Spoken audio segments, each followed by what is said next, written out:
Hello everyone, स्वागत है the एडूवर्स पर। हमारी पहली क्लास हो गई थी पीवाईक्यू की सीरीज़ में। ये 2018 से लेकर 2025 तक सीरीज कंप्लीट होने वाली है।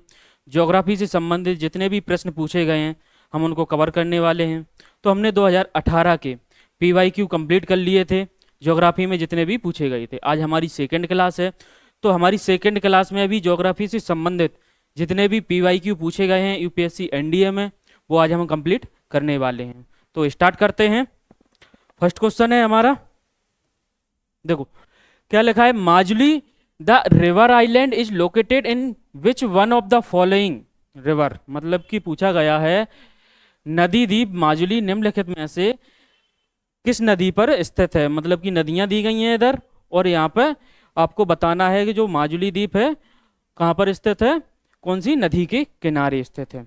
तो पहला ऑप्शन है तुम्हारा जमुना, बी ऑप्शन है पद्मा, सी ऑप्शन है गंगा और डी ऑप्शन है ब्रह्मपुत्र। ठीक है, तो देखो जमुना, पद्मा और गंगा ये सभी किसकी हैं? गंगा के ही रूप हैं। जैसे कि जमुना है ये बांग्लादेश में, अगर ब्रह्मपुत्र आती है तो बांग्लादेश में किस नाम से जानी जाती है? बांग्लादेश में किस नाम से जानी जाती है? जमुना के नाम से। जैसे ही ये जमुना की शाखा आगे बढ़ती है तो इस में गंगा मिलती है, तब किसके नाम से जानी जाती है? तब पद्मा के नाम से जानी जाती है। ठीक है, ये है इसके बारे में, ये तीन नदियों का डिस्क्रिप्शन है। जो ब्रह्मपुत्र नदी है, ब्रह्मपुत्र नदी पर सबसे कौन सा द्वीप है? नदी द्वीप। ये वर्ल्ड का लार्जेस्ट नदी द्वीप भी स्थित है। ठीक है, और इसे तैरता हुआ आइलैंड भी कहा जाता है। तो हमें आंसर का पता लग गया होगा, तो हमारा ऑप्शन कौन सा होगा? Option D. ठीक है, आगे बढ़ते हैं हम। सेकंड क्वेश्चन है, निम्नलिखित में से किस स्थान पर स्टेपी या शीतोष्ण महाद्वीपीय जलवायु का अनुभव नहीं होता है? किसके बारे में पूछा गया है? मतलब कि ऐसा कौन सा स्थान है जहां पर स्टेपी जलवायु नहीं पाई जाती है? तो पहला ऑप्शन है प्रिटोरियो, दूसरा ऑप्शन है सस्केचुआन, ऑप्शन सी है पर्थ, ऑप्शन डी है ब्यूनस आयर्स। अब ये जो तीनों क्षेत्र हैं, जैसे कि प्रिटोरियो कहाँ पे पड़ेगा? ये दक्षिण कहाँ पे पड़ेगा? दक्षिण अफ्रीका में पड़ेगा ये प्रिटोरियो। ये पड़ेगा कनाडा में, प्रेयरी वगैरह के मैदान वाली क्षेत्र वाला ये रीजन है। ठीक है, यहाँ पे बेल्ट्स वगैरह मिल जाएंगे आपको। यहाँ पे ब्यूनस आयर्स ये अर्जेंटीना में, कहाँ पर है? ये अर्जेंटीना, ये अर्जेंटीना में है। ठीक है, यहाँ पे पंपास घास के मैदान मिल जाएंगे। अब ये तीनों तो हैं, किसके बारे में पूछा गया है? स्टेपी जलवायु कहाँ पर नहीं है, मतलब कि सवाना घास के मैदान वगैरह कहाँ पर नहीं है। तो कहाँ पर नहीं है? पर्थ में। पर्थ में जलवायु कैसी मिलती है? मेडिटेरियन क्लाइमेट प्रकार की। कैसी मिलती है? मेडिटेरियन, मतलब कि भूमध्य सागरीय जलवायु पाई जाती है। इसकी विशेषता क्या होती है? इसकी विशेषता क्या होती है? इसकी विशेषता होती है कि ये सर्दियों में बारिश होती है। यहाँ पर सर्दियों में बारिश होती है। ठीक है, सर्दियों में बारिश होती है, ये इसकी विशेषता है प्रमुख। ये मेडिटेरियन वाला इलाका है। इसके कौन सी वो पाई जाती है? शीतोष्ण पर्थ वाले इलाकों में। ये पूरे क्लाइमेट CS प्रकार का जलवायु कहाँ पाया जाएगा? ये भूमध्य सागरीय, जहाँ पर ये पर्थ है वहाँ पर भी पाया जाता है। तो इसका आंसर अब उनके पता लग गया होगा, तो आंसर क्या होगा? आंसर होगा सी। ठीक है, नेक्स्ट क्वेश्चन है, हाल ही में समाचारों में चर्चित सेंटोसा द्वीप, किसके बारे में पूछा गया है? सेंटोसा द्वीप कहाँ पर स्थित है? तो ऑप्शन है तुम्हारे सिंगापुर, चाइना, ऑस्ट्रेलिया और श्रीलंका। जो सेंटोसा द्वीप है वो कहाँ पर स्थित है? सिंगापुर में। ये पर्यटकों के लिए सबसे महत्वपूर्ण द्वीप है, मतलब कि पर्यटन हब है। क्या है? Tourism hub. टूरिज्म हब है, टूरिज्म हब से तुम्हारे यहाँ पे क्वेश्चन पूछा गया है। ठीक है, तो इसका आंसर पता लग गया होगा, सिंगापुर इसका आंसर होगा। इसके बाद नेक्स्ट क्वेश्चन है हमारा। नेक्स्ट क्वेश्चन क्या है? भारत के निम्नलिखित स्थानों पर विचार कीजिए। Consider the following places of India. क्या लिखा है? ईटानगर लिखा है, इम्फाल लिखा है, अगरतला लिखा है और आइजोल लिखा है। ये चार क्षेत्र दिए गए हैं। इसके बाद पूछा गया है सूर्योदय के समय के हिसाब से उपयुक्त स्थानों का कालानुक्रम कौन सा से है, मतलब कि सूर्योदय सबसे पहले किस शहर पर आता है, या किस इस शहरों के नाम है, किस शहर में सबसे पहले सूर्योदय उगता है, उनके अपन को क्रम वाइज लगाना है। तो देखो पहले कौन सा होगा, ये ईटानगर कहाँ मिलेगा, अरुणाचल प्रदेश में मिलेगा, अरुणाचल प्रदेश में मिलेगा। इसके बाद इम्फाल मणिपुर, ये त्रिपुरा में मिलेगा। और आइजोल कहाँ मिलेगा,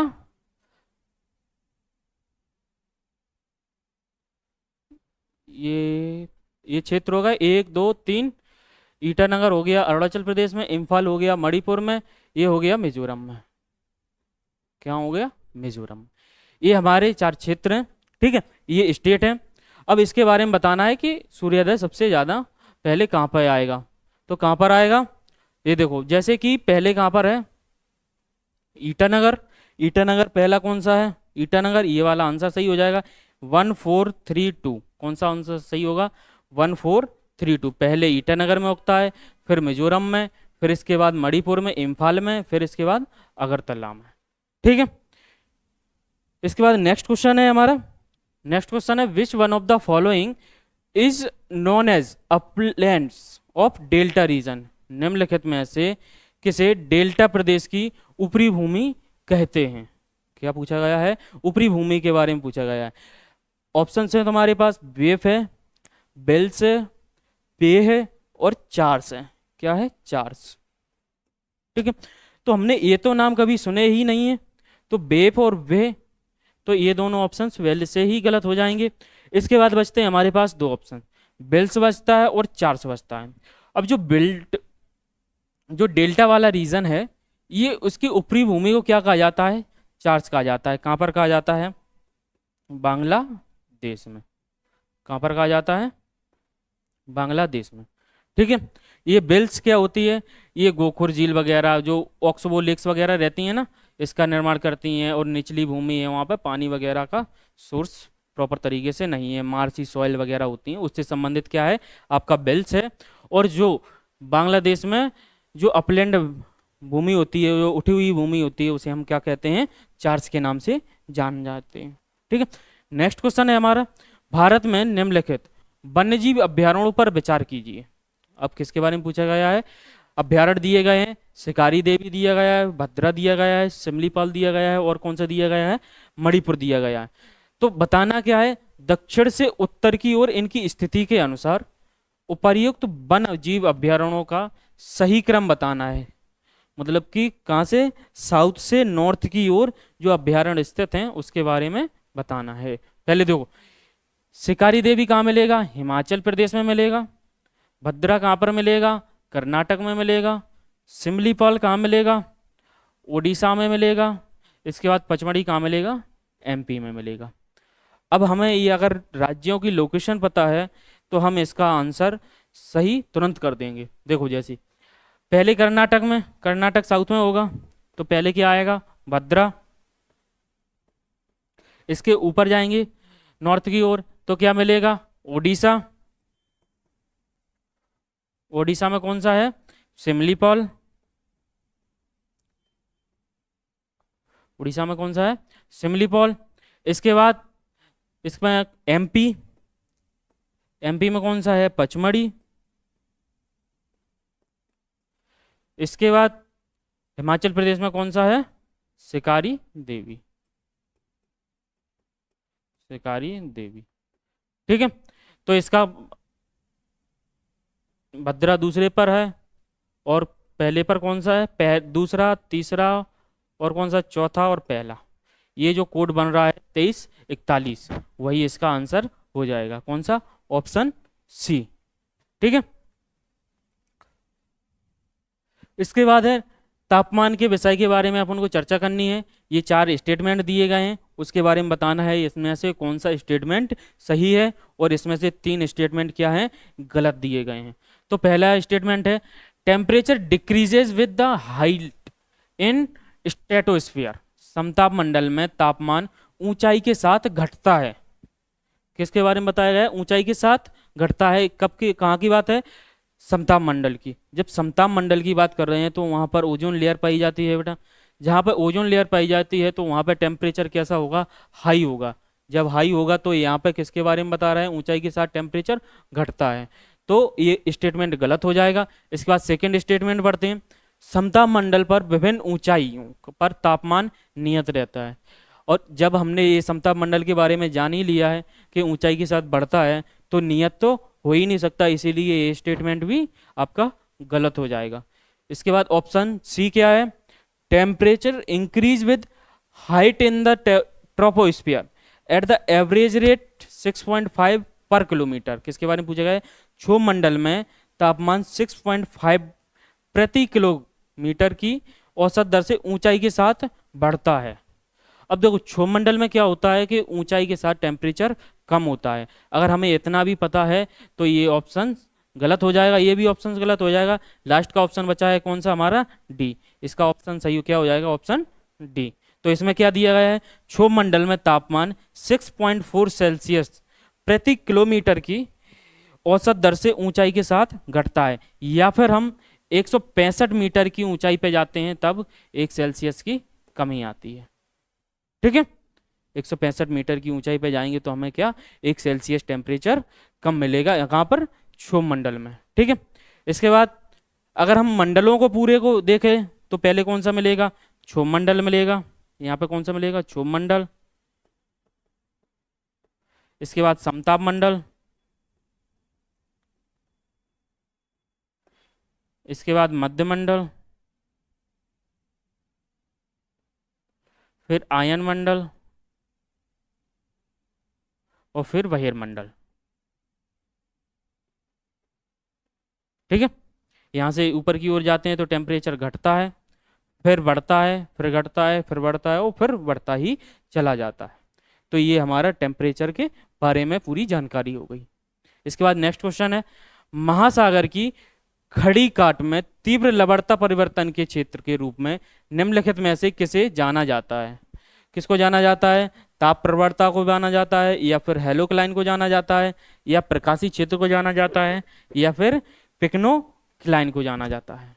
ये तुम्हारे पास ऑप्शंस हैं और किसके बारे में है, लवणता के बारे में पूछा गया है, तो इसका आंसर क्या होगा, हेलोक्लाइन। ठीक है, ये थर्मोक्लाइन क्या होता है, जो ताप वगैरह का जो मापन वगैरह रहता है उसे थर्मोक्लाइन वगैरह रहती है। ठीक है, ताप प्रवणता से संबंधित, ताप से संबंधित, टेम्परेचर से संबंधित किसी चीज को अपन को उसकी स्थिति जाननी है तो हम किससे, ताप प्रवणता से नापते हैं। इसके बाद हेलोक्लाइन जिस सैलिनिटी का सबसे बड़ा रूप है। हेलो का मतलब ही होता है सैलिनिटी, सैलिनिटी। ठीक है, इसके बाद है फोटिक जोन, प्रकाशी, ये सूर्य वगैरह का है, और पिक्नोक्लाइन नॉर्मल है। ठीक है, ये हमारे ऑप्शन क्वेश्चन नंबर 10 कंप्लीट हुआ है। इसके बाद हम नेक्स्ट बढ़ते हैं, निम्नलिखित में से कौन सा कायांतरण का कारक नहीं है। किसके बारे में पूछा है, कायांतरण का कारक नहीं है, किसके बारे में, मेटामॉर्फिक। तो हीट भी होगा। ठीक है, जैसे कि कोल से क्या बनेगा, हीट पड़ेगी तो क्या, ग्रेफाइट बनेगा। संपीड़न, कंप्रेस वगैरह, कोई चीज मतलब कि मार्बल्स वगैरह का निर्माण होता है तो संपीड़न वगैरह के कारण ही होता है। इसके बाद है डिकम्पोजिशन, ये तो हो ही नहीं सकता। और विलयन क्या होता है, जब किसी चीज को हम पदार्थ को मिलाते हैं तो उसे क्या कहते हैं, विलयन। ठीक है, तो किसके बारे में पूछा गया है, रूपांतरण के बारे में पूछा गया है, तो अपघटन इसका रूपांतरण नहीं होगा, तो इसका आंसर क्या हो जाएगा, ऑप्शन सी। ठीक है, आगे बढ़ते हैं हम। नेक्स्ट क्वेश्चन है, किसके बारे में पूछा गया है, सूची 1 दी गई है और सूची 2 दी गई है, इनके बारे में बताना है। सूची 1 में क्या है, नदी बेसिनों के नाम है। ठीक है, और सूची 2 में उसके नगर वगैरह दिए गए हैं। ठीक है, तो पहले भागीरथी है, भागीरथी का संबंध किससे हो जाएगा, उत्तरकाशी से हो जाएगा। ए का क्या हो जाएगा, 3, ए का क्या हो जाएगा, 3। ठीक है, ए का 3 हो गया। इसके बाद बी का क्या हो जाएगा, अलकनंदा किससे संबंधित है, पौड़ी से संबंधित है। यमुना किससे संबंधित है, यमुना देहरादून से संबंधित है। और गंगा किससे संबंधित है, नांदेड़ से। मतलब कि 3, 4, 1, 2। अगर हमारा ये कोड देख लेते हैं हम, किस ऑप्शन में मिलेगा, ऑप्शन बी में, तो हमारा ऑप्शन आंसर क्या हो जाएगा, ये सही हो जाएगा। ठीक है, इसके बाद हम नेक्स्ट क्वेश्चन पढ़ते हैं। जनगणना 2011 के अनुसार निम्नलिखित में किस भारतीय राज्य की जनसंख्या में वृद्धि दर नकारात्मक देखी गई है? किसके बारे में पूछा गया है? ऐसा कौन सा राज्य है जहां पर नकारात्मक वृद्धि दर दर्ज की गई है? ठीक है, तो इसमें ऑप्शन कौन कौन से हैं आपके पास? मणिपुर है, मिजोरम है, त्रिपुरा है और नागालैंड है। तो इसका आंसर क्या हो जाएगा? नागालैंड। ठीक है, अगर हम उसके बारे में देखें तो नागालैंड नेगेटिव क्या है? नेगेटिव ग्रोथ रेट, नागालैंड हो गया। फिर इसके बाद केरला हो गया, इसके बाद गोवा हो गया, फिर इसके बाद तमिलनाडु हो गया। ये प्रमुख मतलब कि यहाँ पे नेगेटिव क्या मिलेगी आपको? ग्रोथ रेट मिलेगी। ठीक है, इसके बाद है नेक्स्ट क्वेश्चन। सूची 1 सूची 2 दोबारा से दी गई हैं, इनकी सूचियों को मिलान करना है हमें। तो पहले क्या दिया गया है? लोकल इंस्ट्रूमेंट कौन कौन से? यापो है, ब्लैक रोलर है, ब्राइव है और हबूब है। इसके बाद स्थान दिए गए हैं, सूडान है, फ्रांस है, जापान है और उत्तर अमेरिका है। इसके बारे में बताना है हमें। तो यापो का संबंध किससे होगा? यापो का संबंध किससे होगा? जापान से संबंधित होगा। ए का क्या होगा? सी होगा। तो ए का सी किस किस में है? इसमें भी नहीं है, इसमें भी नहीं है। तो पहले आपके ऑप्शन ए हट गया और बी हट गया। इसके बाद कौन कौन से आते हैं? सी और डी बचते हैं आपके पास। ठीक है, इसके बाद है सबसे सिंपल कहाँ मिलेगा? हबूब। ये हर कोई सुनता है। हबूब कहाँ पे मिलेगा? सूडान में मिलेगा। कहाँ पर मिलेगा? सूडान में। अगर डी का 1 हो गया तो हमारा डी का 1 इसमें भी है और इसमें भी है, अभी भी 2 ऑप्शन सलामत हैं। इसके बाद किसके बारे में है? ब्लैक रोलर और ब्राइब। किसके बारे में पूछा गया है? ब्लैक रोलर और कौन सा है? ब्राइब। तो ब्लैक रोलर का संबंध किससे हो जाएगा? फ्रांस से संबंधित हो जाएगा। ठीक है, किससे संबंधित हो जाएगा? फ्रांस से। और इसका ब्राइब का किससे संबंधित हो जाएगा? उत्तर अमेरिका से। तो इसका आंसर कौन सा हो जाएगा? Option D.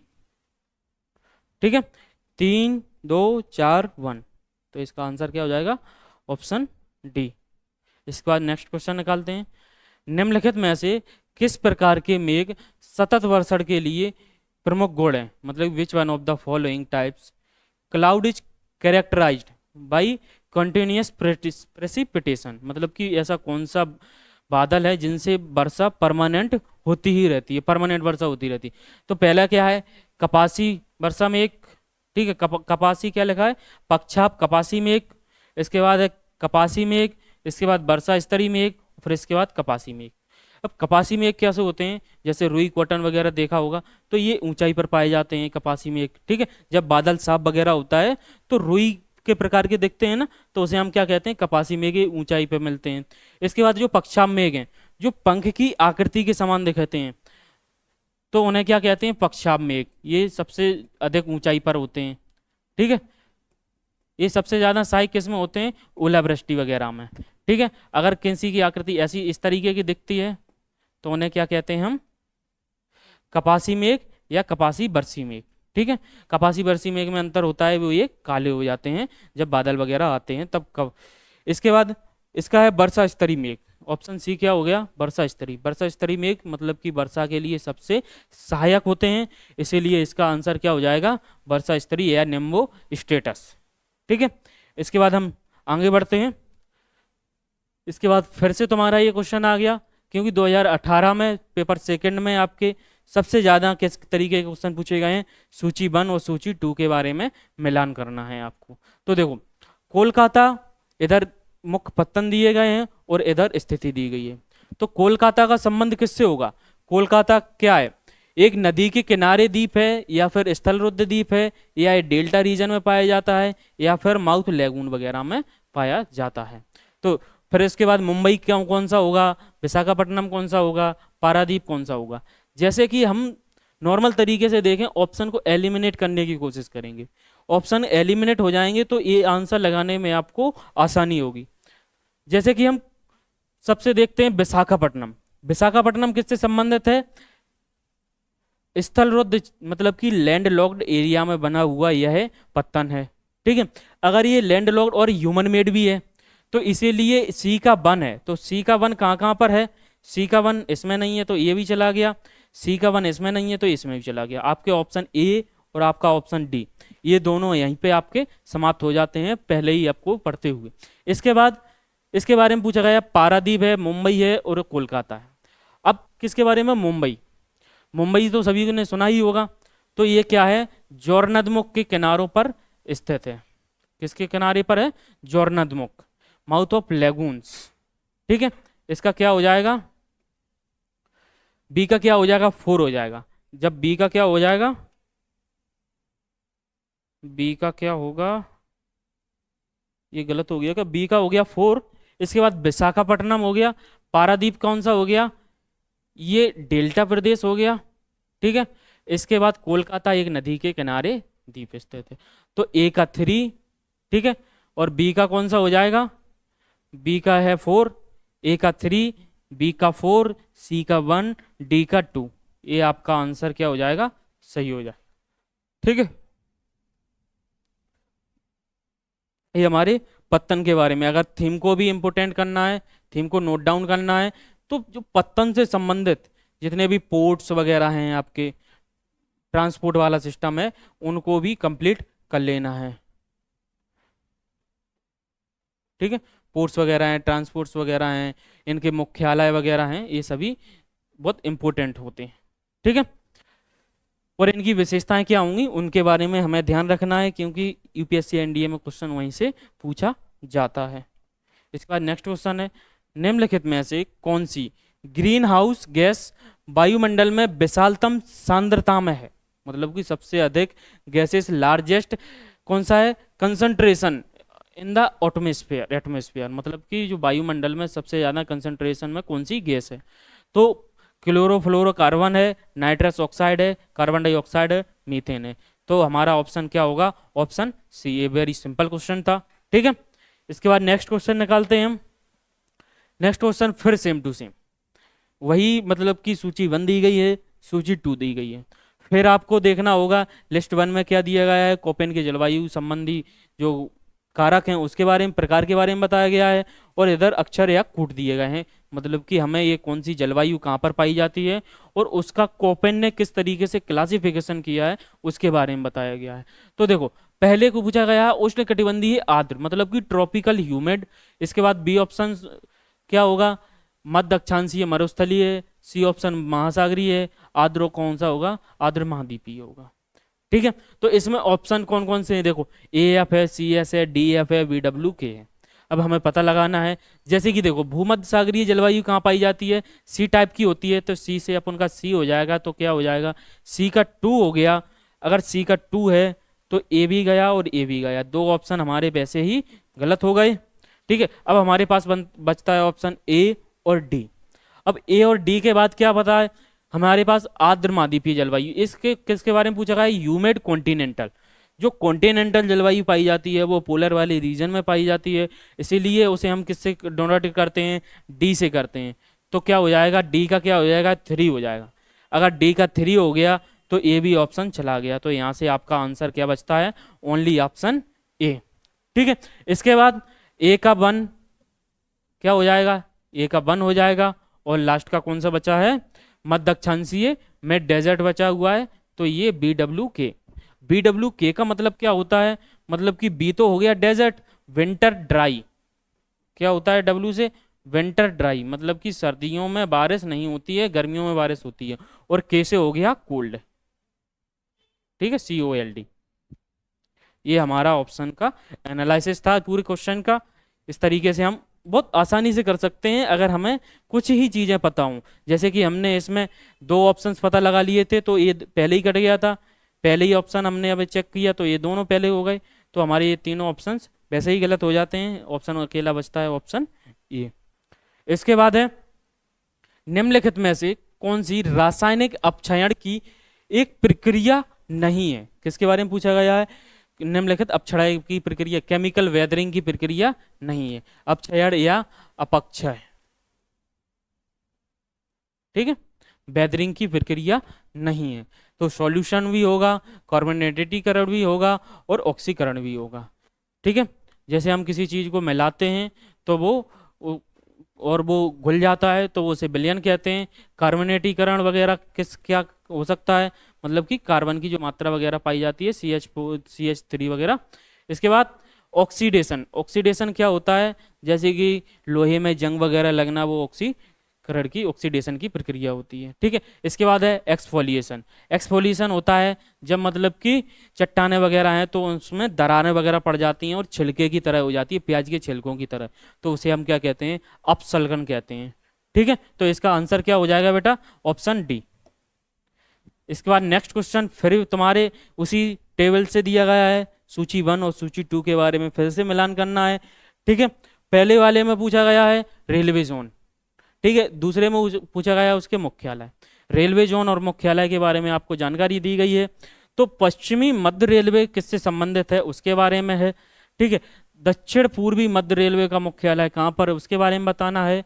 पूर्व मध्य रेलवे कहाँ पर है उसका मुख्यालय बताना है आपको। इसके बाद उत्तर पूर्व मुख्यालय कहाँ पर है इसके बारे में आपको बताना है। तो ये देखो, अगर हम पश्चिम मध्य की बात करते हैं, किसकी, पश्चिम मध्य की बात करते हैं, तो ये कहाँ पर मिलेगा, जबलपुर में मिलेगा। ठीक है, अगर ए का 1 है, ए का 1 है तो हम कौन कौन से ऑप्शन हटा सकते हैं, ये हटा सकते हैं और सी हटा सकते हैं। ये दोनों ऑप्शन अगर गलत हो जाते हैं तो हमें बी और सी में देखना है। ए तो है ही, इसके बाद डी का सेम है, अब इसके बाद बी और सी के बारे में देखना है हमें, बी और किसके बारे में, सी के बारे में। तो दक्षिण पूर्व साउथ ईस्ट सेंट्रल रेलवे कहाँ पर स्थित है, साउथ ईस्ट सेंट्रल रेलवे है बेटा बिलासपुर में। कहाँ पर है, बिलासपुर में। अगर बी का 3rd हुआ तो आंसर क्या हो जाएगा इसका, ये बी का 4 होता हो नहीं सकता, तो इसका आंसर क्या हो जाएगा, ये वाला। ठीक है, ए का 1, बी का 3, सी का 4 और डी का 2। ये सबसे इंपॉर्टेंट टॉपिक्स भी है, थीम भी है हमारी, क्योंकि यूपीएससी एनडीए जो हेडक्वार्टर्स वगैरह हैं रेलवे के, उनसे संबंधित क्वेश्चन पूछता ही है। तो ये सभी हेडक्वार्टर्स के नाम और उनकी लोकेशन को हमेशा ध्यान में रखना है आपको। ठीक है, आगे बढ़ते हैं हम नेक्स्ट क्वेश्चन। नेक्स्ट क्वेश्चन है हमारा, जनगणना 2011 के अनुसार स्त्री पुरुष अनुपात के संबंध में भारतीय राज्यों का सही अवक्रम क्या होगा। मतलब कि स्त्री पुरुष किसके बारे में पूछा गया है, भारतीय राज्यों में कौन सा होगा अनुपात, मतलब कि सेक्स रेशियो के बारे में पूछा गया है क्वेश्चन। सबसे ज़्यादा सेक्स रेशियो कहाँ पे मिलेगा और सबसे ज़्यादा सेक्स रेशियो कम किसे मिलेगा, डिसेंडिंग ऑर्डर में लगाना है। ठीक है, मतलब कि सबसे ज़्यादा से लेकर सबसे कम की ओर लगाना है। तो सबसे ज़्यादा कहाँ पे मिलेगा, मेघालय मिलेगा, मणिपुर मिलेगा, त्रिपुरा मिलेगा और कहाँ पे मिलेगा, मिजोरम मिलेगा। मिजोरम, त्रिपुरा, मेघालय, मणिपुर, मिजोरम और त्रिपुरा, ऑप्शन सी इसका आंसर हो जाएगा। ठीक है, इसके बाद है ये हमारे यहाँ पे ये क्वेश्चन पूरे समाप्त हो जाते हैं। 21 क्वेश्चन पूछे गए थे एनडीए में। इसके बाद है नेक्स्ट है ये हमारा एनडीए का कोर्स, जो हमारा कब से लाइव हो गया है, 11 मई से लाइव हो गया है। अभी आपके पास मौका है कि आप इस कोर्स को एनरोल कीजिए और इसमें 190+ क्लासेस पाइए, निःशुल्क पाठ सामग्री मिलेगी आपको, और इसका मतलब कि सारी चीज़ों का आपको यहाँ पे डाउट वगैरह सॉल्विंग वगैरह आसानी से कराए जाते हैं।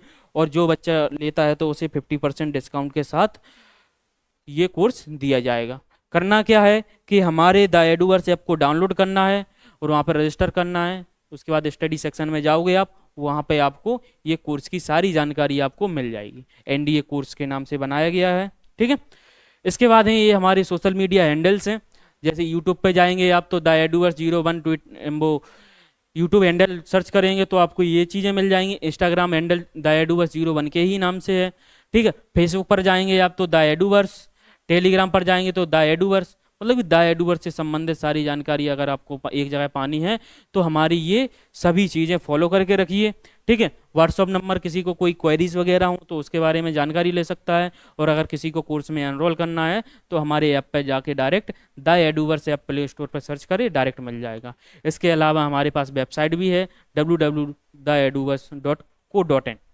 ठीक है, और यहाँ पर सभी कंप्लीट तैयारी कराई जाती है, चाहे एसएससी हो, एनडीए हो, एमपीएससी हो, रेलवे हो, बैंकिंग हो, डिफेंस, इन सभी एग्जामों का हमारे पास एक प्लेटफॉर्म है पूरी तरीके से। तो आप यहाँ पे आइए और एक्सप्लोर कीजिए हमारे कोर्सेज को। और यहाँ पे हमारे 2018 के PYQ कंप्लीट होते हैं। अब इसके बाद हम किसके लाएंगे, 2019 का पेपर फर्स्ट लेकर आएंगे, ज्योग्राफी से संबंधित जितने भी क्वेश्चन पूछे गए हैं। ठीक है, बने रहिए, उम्मीद है आपको अच्छा लगा होगा। थैंक यू, धन्यवाद।